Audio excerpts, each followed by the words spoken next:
ጃን በቀድሞ ፍቅረኛው ምክንያት በመሬም ምክንያት ጠላት አፍርቷል። የመሬም ባል ፈያዝ አዘም አሁን ለጃን ቀንደኛ ጠላቱ ሆኗል። ጃን ያለው ነገር ሁሉ ሊያሳጣው ዝቶበታል። ፈያዝ አሊያና ጃን አንድ ላይ ካኑኑ በስተቀረሱ ከመሬም ጋር የሚሆንበት እድል ጠባብ እንደሆነም ያውቃል።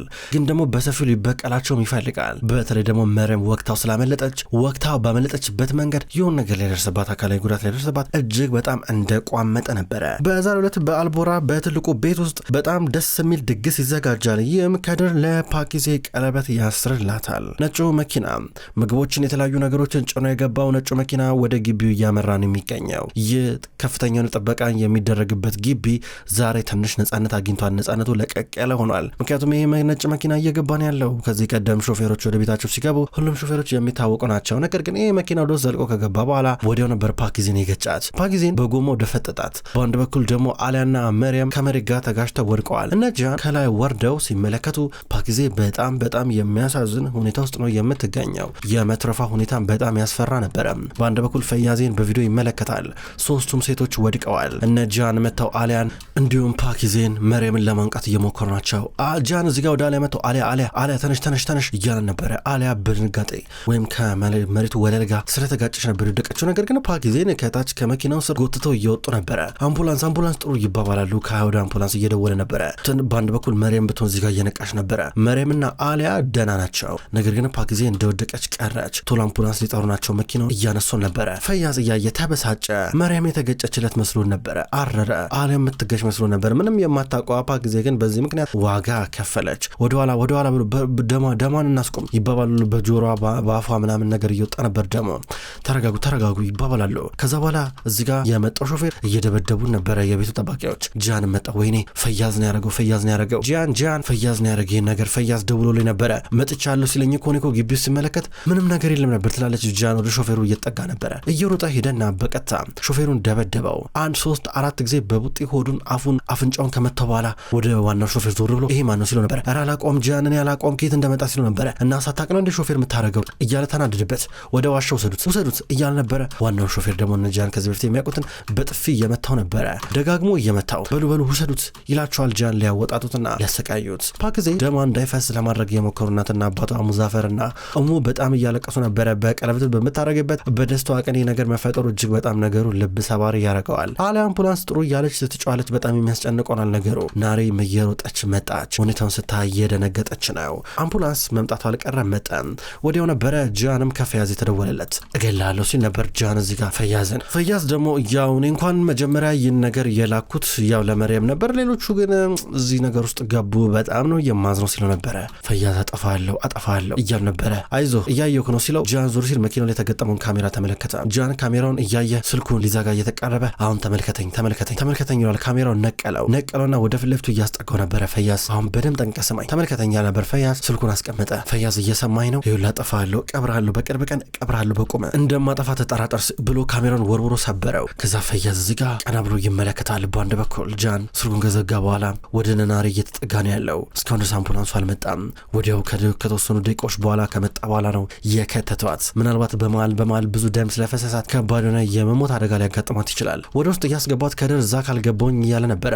ጃን እየለመንኳችሁ ነው አትጣሉ እያለ ነው። ሙዛፈር በከድር ገና ካሁኑ እያሳበበ ነው። በአንተ ምክንያት ነው እያሉ ነበረ። ሁሉም ሰዎች ጥረግርግ ብለው በቀጥታ ዋናውን ግቢ ለቀው እየወጡ ነበረ። ለቀው ሲወጡ የቀሩት እዚህ ጋር ሰዳከት እንዲሁም ናሬ ናቸው። ናሬ ዞር ላይ የተሰባበረውን ሲኒና የፈሰሰውን ደም እየተመለከተች ነው። አሊያ አምቡላንስ ውስጥ ናት ያለችው። ከድር እያለቀሰ ነበር። ከድር እንደዚህ የምታለቅስ ከሆነ ተው፣ እሷ ስትነቃ ትፈራለች። ስለዚህ ማለቀስን አቆማ፣ ለበዛ ወረድ ስትሉ ነበረ። ደህና ነኝ አላለቅስም በቃ እያለ ነበረ። ድንገት ፓኪዜ ልቧ ቆመ።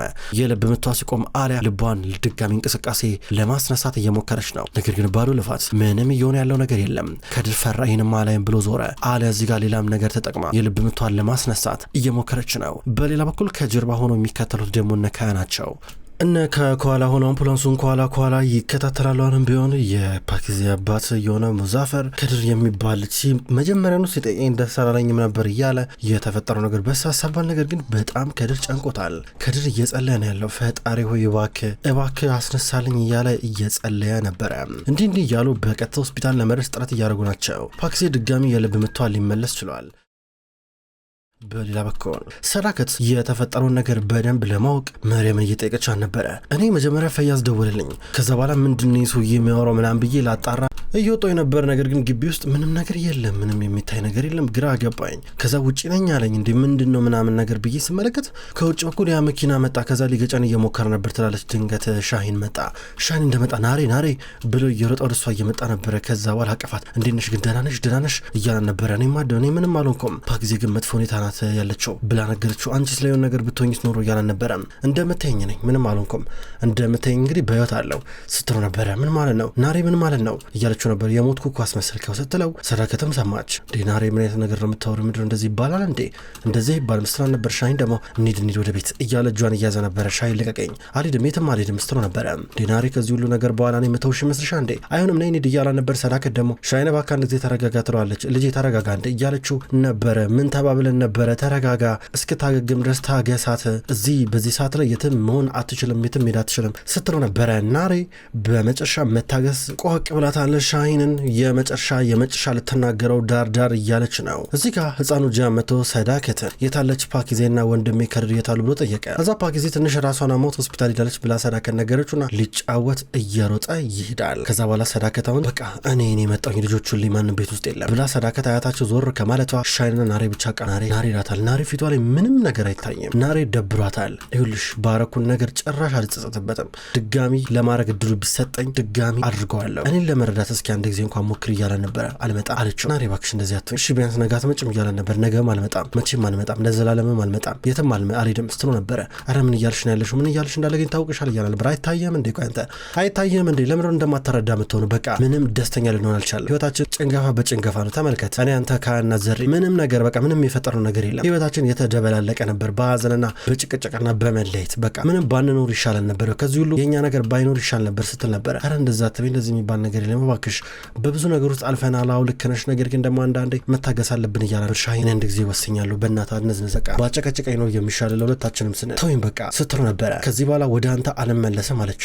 ናሬ ግን እኮ እንደዛ አይደለም እያላት ነበረ። እሷ ግን ጥላው ሄደች። ናሬ እያለ እየተጣራ ጥላው ስትሄድ ምንም ማድረግ አይችልም። መኪና ውስጥ ገብቶ ይመለሳል። ሰዳከት ያለችው የህፃኑ ጃን ክፍል ነበረ። ህፃኑ ጃን ከሰራት ጋር እየተጫወተ ነው። ከዛ በኋላ ሰዳከት አብራቸው ነበረች። ድንገት ናሬ መጣችና አልጋው ላይ አረፍ ብላ ተቀመጠች። ሰዳከት ዞር ብላ አየቻትና ወደ ናሬ ቀረበች።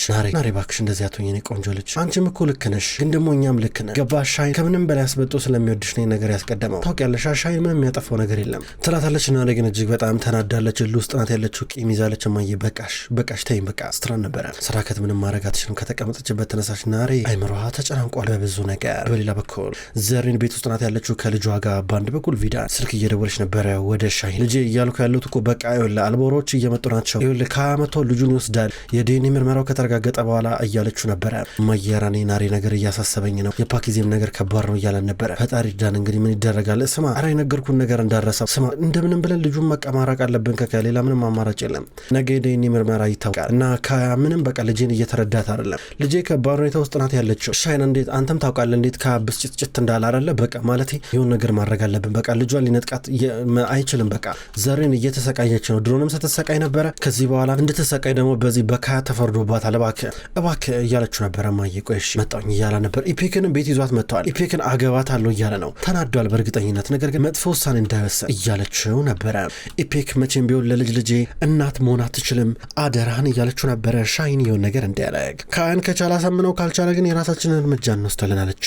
በሌላ በኩል እነ ፓኪዜ ሆስፒታል ደርሰዋል። ፓኪዜ የቀዶ ሕክምና እየተደረገላን ነው። ከድር ወይኔ ፓኪዜ ወይኔ ፍቅር እያለ ያለቅሳል። ሙዛፈር ዞር በል አንተ ልፍስፍስ፣ በአንተ ምክንያት ነው ነገር የሆነው። በቃ እኔ መጀመሪያውኑ የሆነ ነገር ደስ አላለኝም ነበረ፣ ፈርቼ ነበር ይለዋል። ድንገት አሊያና ዶክተሩ ያልችን መጡ። ለሁለት እንደወጡ አሊያ ምን ተፈጠረ እያሉ ይጠይቋታል። ያልችን ነገር ስትል ነበረ። ያው እንግዲህ በውስጥ በኩል በጣም ብዙ ደም ፈሷት ነበረ፣ እየፈሳን ነበረ።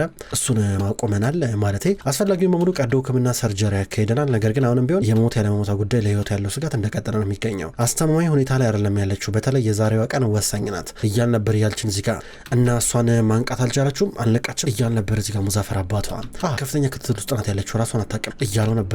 እዚህ ጋር ሙዛፈር ያለቅሳል፣ ከድርም እንደዛ። ሁሉም እርስ በእርሳቸው መላቀሳቸውን ይቀጥላሉ። እንዲህ እያሉ ቀስ በቀስ የፓኪዜን መትረፍ እየጸለዩ ነበረ። መርየም በሌላ በኩል ከሙጅጋን ጋር አብራ እያወራች ነበረ። መርየም ከዚህ በኋላ ሰዳከት የራሷን ምርመራ አርጋ የጂያን ትክክለኛ ልጅ ማን እንደሆነ ወይም ደግሞ ሳራት የጂያን ልጅ መሆኑን አለመሆኑን እንዳትረጋግጥ ስለፈራች ወደ ኪችን ገብታ አዲስ ሹካ ይዛ መጣች በሶፍት ጠቅልላ። ከዛ ወደ ሰዳከት መኝታ ክፍል ታመራለች። ወደ ሰዳከት መኝታ ክፍል ከገባች በኋላ ፈለገች የት ነው ያስቀመጠችው ሹካውን በሚል። ሰዳከት ከናሪ አጠገብ ነበረች። በቃ ልጆቹን አደራኒ ስልክ ላናገር ብላ እየወጣች ነበረ። ስልክ ልታናገር የወጣችው ወደ አንድ ዶክተር ነው። ደውላ የዲኤንኤ ምርመራ ማድረግ ፈልጋለሁ ሳምፕል ላለው ናሙና ትነግረኛሉ ውጤቱን እያለችው ነበር መመሳሰሉ አለመመሳሰሉን። ከዛ ስልክ አናገራው ወደ መኝታ ክፍሏ ስትመጣ መርየም አንድ መሳቢያ ነበር የቀራት፣ እሱም ተቆልፏል። አልከፈትልሽ እያላት ልትከፍተው ስትታገል ሰዳከት ግንበት ድንገት ገባች። መርየምን አየቻት። ሁለቱም ሴቶች ይፋጠጣሉ። ሰዳከት ቀድሞኖችን አጋጣሚ ስፈልጋት የነበረ ይመስላል። መርየም በሰዳከት ወጥመድ ውስጥ ገብታለች። ሰዳከት ይሄ ልጅ ሲጀመር የመርየም ነው ወይስ አይደለም የሚለውን ጉዳይ አላረጋገጠችም። እንዲሁ ግምታዊ ነበረ። ነገር ግን አረጋገጠች። ልጄ ምንድነው የምትፈልጊው እያለች ነበር። የመርየም ድንጋጤ እንደገና ደግሞ መሳቢያውን እየጎረጎረችበት የነበረው መንገድ፣ ከዛም ድንገት ሰዳከት ስትመጣ ራሷን ነፃ ለማድረግ የሞከረችበት መንገድ የማይታመን ነበረ። ምን ፈልገህ ነው ስትላት ምንም ትላለች። መርየም ድንግጣ ምንም እስኪ ምንም ካልሆነ ከኋላ የደበቅሽው ነገር አሳየኛ ብያ ትላታለች። መርየም እየተንቀጠቀጠች አሳየቻት። ሹካ ነበር ያዘች። ሹካውን በሶፍት እንደተቀለለ ሰጠቻት። ከዛ በኋላ እዚህ ጋር ሰዳከት ሹካውን እያየች የሚገርም ነው ብላ በቁልፏ ኪሷ ውስጥ የደበቀችው ቁልፍ ነበረ። መታ መሳቢያውን ከፈተችና በላስቲክ የጠቀለለችውን ሹካ ወጣች። አሁን አንቺ ያመጣሽውን ሹካ ብልጠውነሽ ባንቺ ቤት በዚህ ለመቀየር ነበር ያሰብሽው? ሰራት ያንቺ ልጅ ነው አይደል መርየም እያለቻት ነበረ። እዚህ ጋር መርየም ጭንቅላቷ ነቀነቀች። አይ በሚል ድንገት ሙጅጋ መጣች። ወይዘሮ ሰዳከት ሰራት የኔ ልጅ አይደለም፣ ሰራት የእህቴ ልጅ ነው፣ የመርየም ልጅ ነው ስትላን ነበረ።